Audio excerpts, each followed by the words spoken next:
31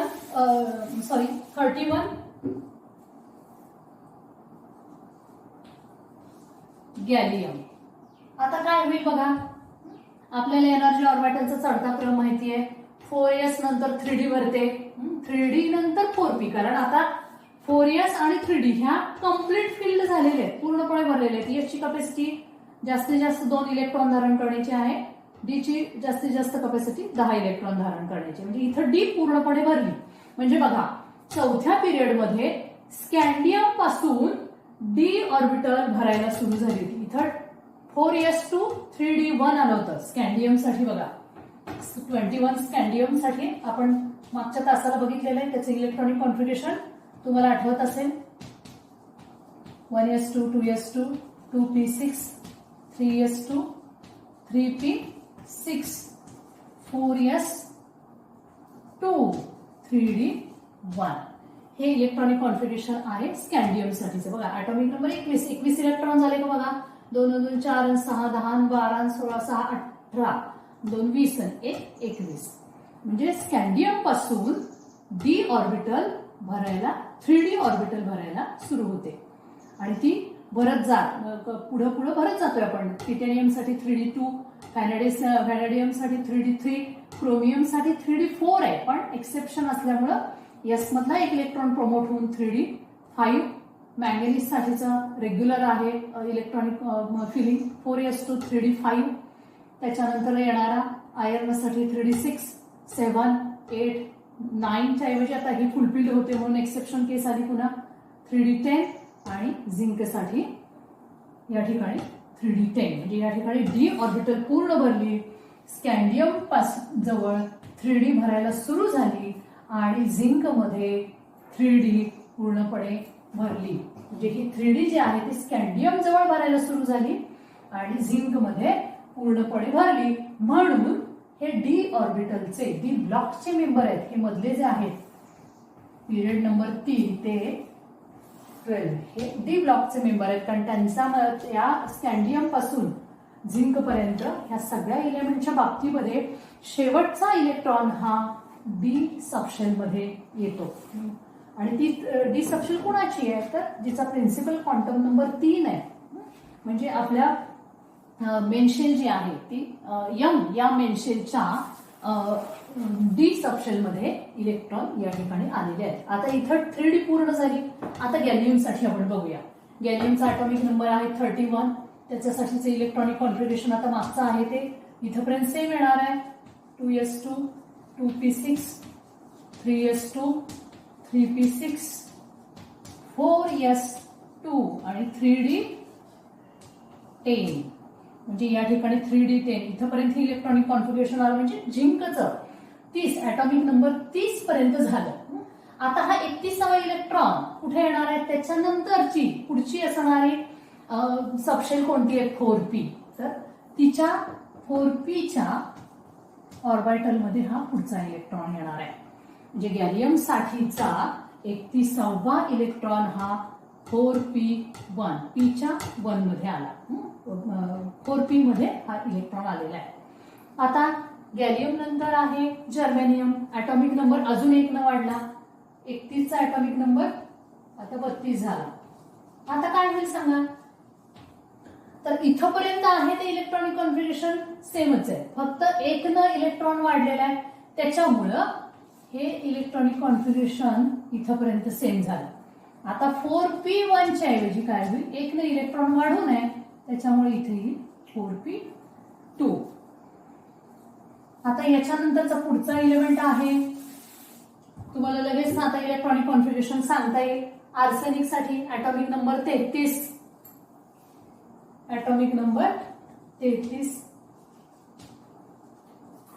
अजून 1 न atomic number वाढला, त्याच्यामुळं इथपर्यंत हे सगळे इलेक्ट्रॉनिक कॉन्फिगरेशन सेम.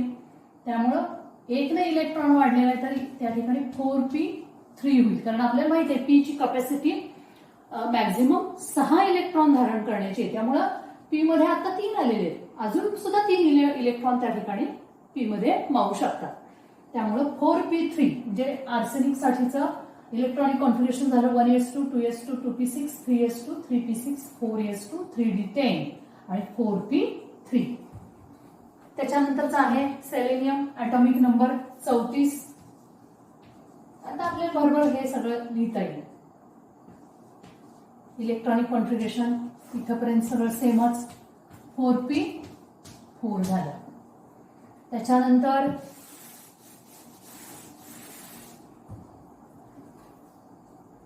पुढचा 35 ॲटॉमिक नंबर असणारा ब्रोमीन आहे. ब्रोमीन अजून एक ना ॲटॉमिक नंबर वाढला, 35 ब्रोमीन. इलेक्ट्रॉनिक कॉन्फिगरेशन इथपर्यंत सेम. अजून एक नाही ॲटॉमिक नंबर वाढलेला आहे, त्यामुळे पुढचा येणार इलेक्ट्रॉन 5 मध्ये. 4p4 च्या ऐवजी 4p5 झाला. आणि सगळ्यात शेवटचा या चौथ्या पिरियडचा सगळ्यात शेवटचा मेंबर आहे तो क्रिप्टॉन, ॲटॉमिक नंबर 36. क्रिप्टॉन. याचं इलेक्ट्रॉनिक कॉन्फिगरेशन आता 1s2 2s2 2p6 3s2 3p6 4s2 3d10 इथपर्यंत सेम. आणि 4p6. इलेक्ट्रॉनची बेरीज करा. 2 2 4 6 4 10 2 12 6 18 2 20 10 30 राहिले 6. हे 6 इलेक्ट्रॉन आले 4p मध्ये. तर p ची कपॅसिटी मॅक्झिमम 6 इलेक्ट्रॉन धारण करण्याची आहे. याचा अर्थ या ठिकाणी 4p ऑर्बिटल कंप्लीट भरलेली आहे. म्हणजे 4p ऑर्बिटल कुठं भरायला सुरू झाली? गॅलियम जवळ भरायला सुरू झाली. p मध्ये एक. त्याच्यानंतरच्या जर्मेनियमसाठी 4p2 झाला, 4p3 4p4 4p5 आणि 4p6. हे क्रिप्टॉनसाठी 4p6. या पद्धतीनं p मध्ये 6 इलेक्ट्रॉन आले म्हणजे 4p या ठिकाणी कंप्लीट भरली. आणि या ठिकाणी तुमचा चौथा पिरियड सुद्धा संपलेला आहे. आता ह्याचं आणि इलेक्ट्रॉनिक कॉन्फिगरेशनचा आणि या पिरियडिक टेबलच्या शेपचा काय संबंध आहे ते आपण ॲट अ ग्लान्स पुढे टेबल मांडताना तुमच्या त्या ठिकाणी लक्षात येणार आहे. तर ह्या सगळ्या इलेक्ट्रॉनिक कॉन्फिगरेशन मध्ये जर तुम्ही बघितलं तर 4s2 आणि 4s2 इथं 4 4 दिसतंय. इथं सुद्धा तुमचं असताना n is equal to n ची किंमत 4 आहे. म्हणजे प्रिन्सिपल क्वांटम नंबर 4 आहे. याचाच अर्थ या इलेमेंटच्या बाबतीमध्ये त्यांचा पिरियड क्रमांक किती असणार आहे? 4. कारण आपल्याला माहिती आहे आपण ॲटॉमिक स्ट्रक्चर या टॉपिकमध्ये बघितलेलं आहे की प्रिन्सिपल क्वांटम नंबर काय इंडिकेट करतो तर त्या इलेमेंटचा पिरियड नंबर सुद्धा इंडिकेट करतो. जेवढा प्रिन्सिपल क्वांटम नंबर असतो तोच त्या इलेमेंटसाठीचा पिरियड नंबर सुद्धा असतो. याचाच अर्थ जो पिरियड नंबर आहे तो ती व्हॅल्यू असणारी मेन्शेल जी आहे ती त्या पिरियडमध्ये येणाऱ्या सगळ्या इलेमेंटच्या बाबतीमध्ये आउटरमोस्ट असणारी किंवा व्हॅलन्स शेल असते. तर अशा पद्धतीनं या चौथ्या पिरियडमध्ये येणारे हे जे इलेमेंट आहेत टोटल किती तर एस ब्लॉक मधले हे 2, डी ब्लॉक मधले 10, स्कॅन्डियम पासून झिंक पर्यंतचे 10, 10 2 12 आणि गॅलियम पासून क्रिप्टॉन पर्यंतचे हे 6 असे 18 इलेमेंट हे तुमच्या चौथ्या पिरियडचे इलेमेंट मेंबर आहेत. त्यांच्यासाठीचे इलेक्ट्रॉनिक कॉन्फिगरेशन आपण या ठिकाणी दिलेलं आहे. आता याच पद्धतीनं तुम्हाला 5व्या 6व्या आणि 7व्या या पिरियडसाठीचं सुद्धा इलेक्ट्रॉनिक कॉन्फिगरेशन देता येईल. आता ॲटॉमिक नंबर 36 पर्यंत इन डिटेल आपण इलेक्ट्रॉनिक कॉन्फिगरेशन दिलेलं आहे.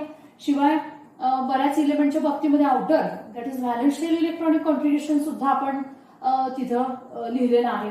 आता मात्र 5व्या पासून आपण ठराविक इलेमेंटच्या इलेक्ट्रॉनिक कॉन्फिगरेशनचं आपण त्या ठिकाणी रिप्रेझेंटेशन करूया. तर हे झालं तुमचा चौथ्या पिरियडसाठीच्या इलेमेंट्सचं electronic configuration that is from potassium to krypton. यानंतरचा आता आपला पुढचा पिरियड आहे दॅट इज पिरियड नंबर 5.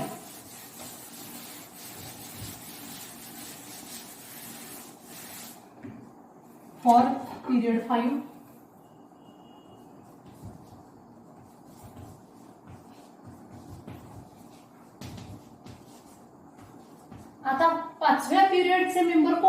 ते बघा.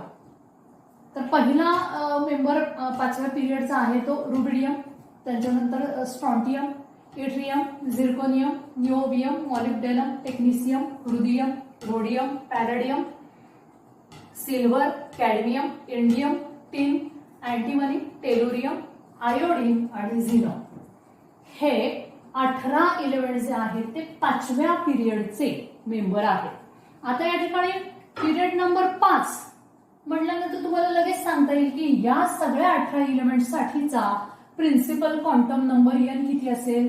अर्थातच जो त्याचा पिरियड नंबर आहे तोच त्याचा प्रिन्सिपल क्वांटम नंबर असणार आहे. म्हणजे यांची व्हॅल्यू 5.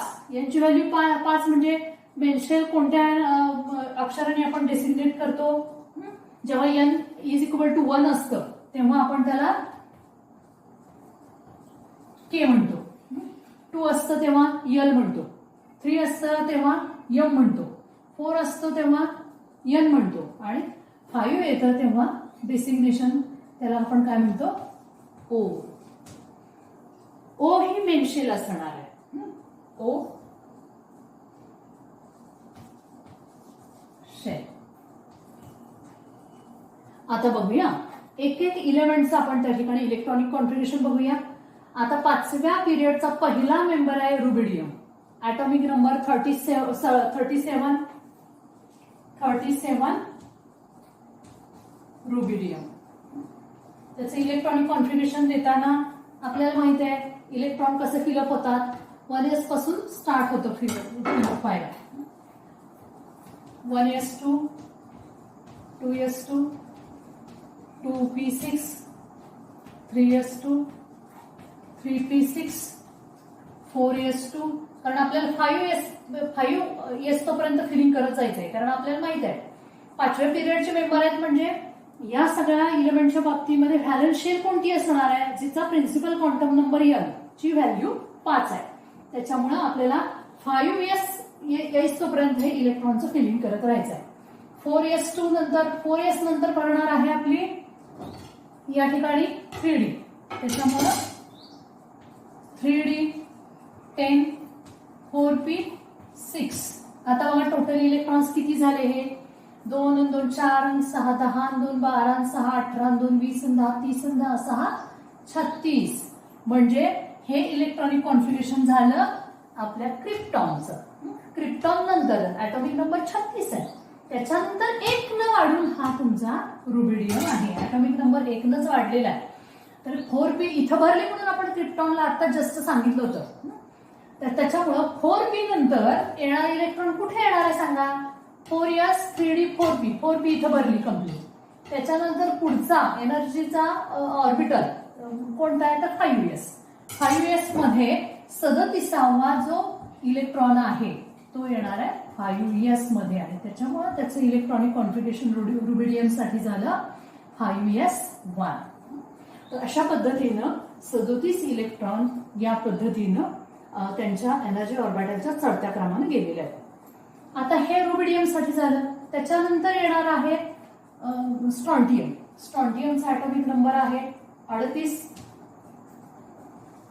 म्हणजे बघा रुबिडियम पेक्षा 1 न ॲटॉमिक नंबर वाढलेला आहे. म्हणजे काय तर 5s मध्ये 38वा जो इलेक्ट्रॉन आहे तो या ठिकाणी येणार आहे. त्यामुळं हे इलेक्ट्रॉनिक कॉन्फिगरेशन सेमच आहे. 1s2, 2s2, 2p6, 3s2, 3p6, 4s2, 3d10, 4p6. आता या ठिकाणी 36 इलेक्ट्रॉन संपले. आता राहिले 2. आणि आपल्याला माहिती आहे की एस ची कॅपॅसिटी मॅक्झिमम 2 इलेक्ट्रॉन अकोमोडेट करण्याची आहे. त्याच्यामुळे आपण एस मध्ये हे 2 इलेक्ट्रॉन देऊन टाकले. त्याच्यामुळे स्ट्रॉन्टियम साठीचं इलेक्ट्रॉनिक कॉन्फिगरेशन झालं 5s2. बघा रुबिडियमचं झालं, स्ट्रॉन्टियमचं झालं. आता इट्रियमचं बघूया. इट्रियमचा ॲटॉमिक नंबर आहे 29. अजून 1 न ॲटॉमिक नंबर वाढला. इट्रियम साठी बघा काय होईल. इथून हे इलेक्ट्रॉनिक कॉन्फिगरेशन इथपर्यंत सेम. त्याच्यानंतर हे झाले तुमचे 36. इथं 2 5s2 37 38 झाले. एस ची कॅपॅसिटी संपलेली. आता 5s नंतर कोणती ऑर्बिटल भरते 4D भरते. त्याच्यामुळे आपण राहिलेला जो तुमचा 39वा इलेक्ट्रॉन आहे तो 4D मध्ये देणार आहे. 4D1 याचा अर्थ इट्रियम पासून 4D भरायला सुरुवात झाली. मग आता तुम्हाला झिर्कोनियम पासून पुढं तुम्हाला कॅडमियम पर्यंत ऍटॉमिक नंबर 48 पर्यंत या पद्धतीने लिहिता येईल. आता हे झालं तुमच्या इथेरियम साठी. झिर्कोनियम साठी काय होईल? अजून एक नी ऍटॉमिक नंबर वाढलेला आहे. ऍटॉमिक नंबर झाला 40. त्यामुळं हे इलेक्ट्रॉनिक कॉन्फिगरेशन इथपर्यंत सेम. हे सुद्धा सेम 5s2. टोटल इलेक्ट्रॉन किती झाले? 38. राहिले 2 ते कुठे येतील? 4d2. कारण आपल्याला माहिती आहे डी ची कॅपॅसिटी मॅक्झिमम 10 इलेक्ट्रॉन धारण करण्याची आहे. आता 2 आलेले आहेत म्हणजे 1 इलेक्ट्रॉन ऍडिशनल झाला. त्याच्यामुळे याच्यामध्ये दुसरा इलेक्ट्रॉन या ठिकाणी आला. आता या पद्धतीनेच तुम्हाला पुढं निओबियम साठी सांगता येईल. काय लिहिलं इलेक्ट्रॉनिक कॉन्फिगरेशन निओबियम साठी? फक्त इथंच बदल होणार आहे. 5s2 4d3 कारण याच्यापेक्षा एक ना ऍटॉमिक नंबर वाढला. त्यामुळे 41 निओबियम साठीचे इलेक्ट्रॉनिक कॉन्फिगरेशन हे सगळं सेम.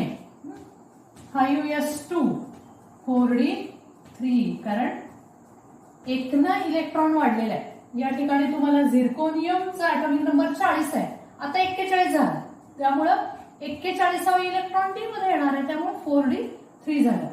याच पद्धतीनं मॉलिब्डेनम साठी तुम्हाला सांगता येईल 4d4.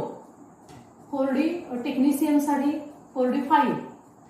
रुदियम साठी 4d6, 7, 8, 9 आणि कॅडमियम साठी त्या ठिकाणी 4d10 होणार. तर आपण डायरेक्ट कॅडमियम साठीचं इलेक्ट्रॉनिक कॉन्फिगरेशन लिहूया.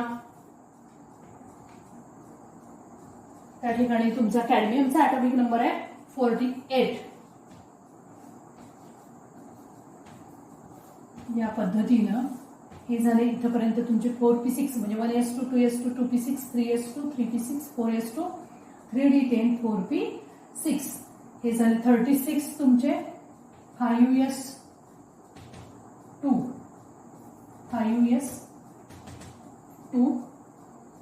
या ठिकाणी 2 हे इलेक्ट्रॉन आले.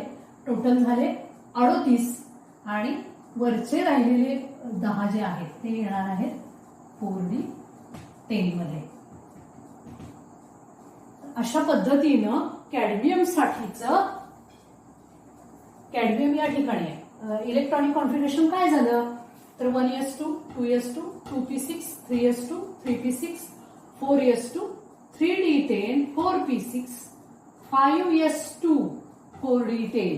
इथं जर तुम्ही बघितलं तर 4d भरली पूर्णपणे. कुणासाठी? तर कॅडमियमच्या ठिकाणी तुम्हाला 4d भरली पूर्णपणे.